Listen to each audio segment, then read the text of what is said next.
میں کاشف رفیق صاحب آپ کی طرف آنا چاہوں گی. موضوعات آج ہمارے کیا ہیں؟ 9 مئی کے حوالے سے ہم بات کر رہے ہوں گے، خاص طور پر اس لیے کیونکہ پی ٹی آئی تنظیم نو کرنے جا رہی ہے اپنی پارٹی کے اندر.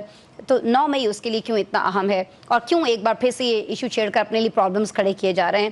دوسرا یہ جو دورہ افغانستان ہے نائب وزیر اعظم کا، اس کو ہم ڈسکس کریں گے. اور تیسرا ناظرین، 9 مئی کے کیسز کچھوے کی چال سے کیوں چل رہے ہیں؟ سپریم کورٹ میں برہمی کیوں آج ہم نے دیکھی ہے ججز کے رویے کے اندر، یہ بھی ہم ڈسکس کریں گے. تو کاشف صاحب پہلے تو مجھے یہ بتا دیجئے کہ یہ جو نازک وقت ہے اس وقت پی ٹی آئی کے اوپر، آپ کو لگتا ہے کہ اس نازک وقت میں تنظیم نو کرنی چاہیے تھی پارٹی کی؟ یہ صحیح وقت ہے؟ بسم اللہ الرحمن الرحیم. دیکھیں، تحریک انصاف تنظیم نو کرے گی، کبھی اپوزیشن کا کردار ادا کرتے ہوئے حکومت پہ تنقید کرے گی، کبھی کوئی نیریٹو لے گی. اپنے کارکنان کو انہوں نے انگیج تو رکھنا ہے، کارکنان کو انہوں نے گھر تو بٹھا نہیں دینا. اور تنظیم نو بیسیکلی ان کا فوکس ہے خیبر پختونخوا میں، جہاں پہ ان کی حکومت تواتر سے تیسرے ٹینیور میں چل رہی ہے. اب مسئلہ یہ ہے کہ 9 مئی کے جو لوگ ہیں، جو 9 مئی میں جنہوں نے پروٹیسٹ کیا یا جنہوں نے صحبتیں برداشت کی، تکلیفیں برداشت کی، اگر ان کارکنان کو پرائورٹی پہ انگیج کرنے اور ان کو عہدوں پہ پلیسمنٹ دینے کا فیصلہ کیا گیا ہے، تو اس کا مطلب یہ ہے کہ ریاست یہ کہہ رہی ہے کہ آپ 9 مئی کے اوپر معافی مانگیں اور آگے چلیں. اور آپ 9 مئی کے لوگوں کو اپنے ماتھے کا جھومر بنانا چاہ رہے ہیں تحریک انصاف. تو اس کا مطلب کہ تحریک انصاف کلیئر کٹ پیغام دے رہی ہے کہ 9 مئی کے اوپر وہ کسی صورت نہ معافی مانگے گی اور نہ ہی ایک قدم پیچھے ہٹے گی. وہ سمجھتی ہے کہ ایسا کوئی معاملہ ہوا ہی نہیں ہے.